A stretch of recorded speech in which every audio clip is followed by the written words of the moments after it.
Welcome to the men that built the scriptures. Jonas, a biblical journey of redemption and obedience.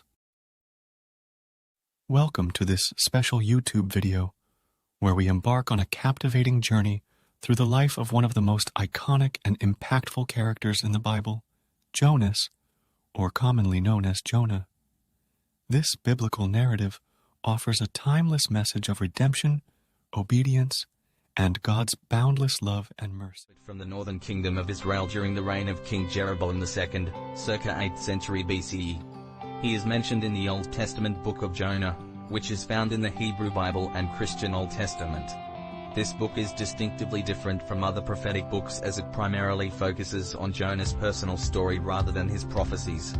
The call of Jonas. The story begins with God instructing Jonas to travel to the great city of Nineveh, capital of the Assyrian Empire, to preach against its wickedness.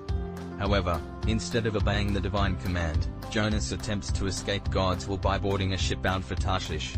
This act of disobedience sets the stage for an extraordinary series of events. The storm at sea. During his escape, a fierce storm strikes the ship, putting the lives of all on board in jeopardy. Recognizing that this calamity is a consequence of his disobedience, Jonas admits his fault and instructs the sailors to throw him overboard. As he is swallowed by a giant fish, Jonas enters a period of repentance and reflection within the belly of the sea creature.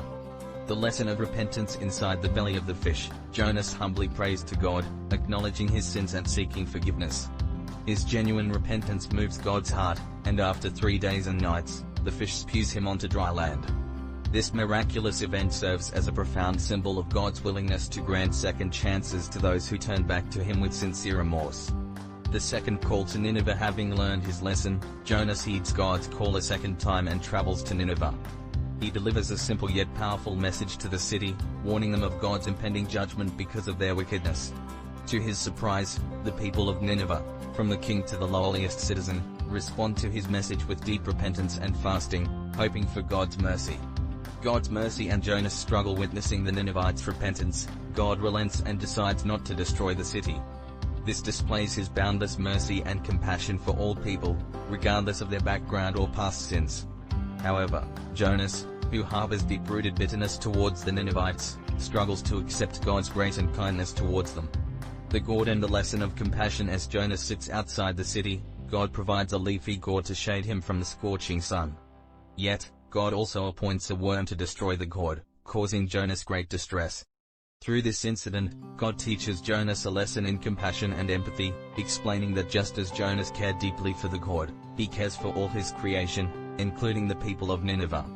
Final reflections and lessons learned. The book of Jonas concludes with God questioning Jonah's understanding of mercy, compassion, and justice.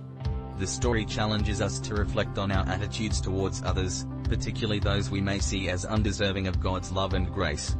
It reminds us that God's ways are higher than our ways, and His love extends far beyond human comprehension. The biblical character of Jonas, with his journey of redemption and obedience, provides us with valuable insights into the human condition and God's unending mercy. As we look back on this remarkable story, may we be inspired to embrace God's calling, learn from our mistakes, and extend compassion and love to all, knowing that we too are recipients of His boundless grace. Thank you for joining us on this biblical exploration, and until next time, remember to seek God's will and walk in obedience with faith and humility.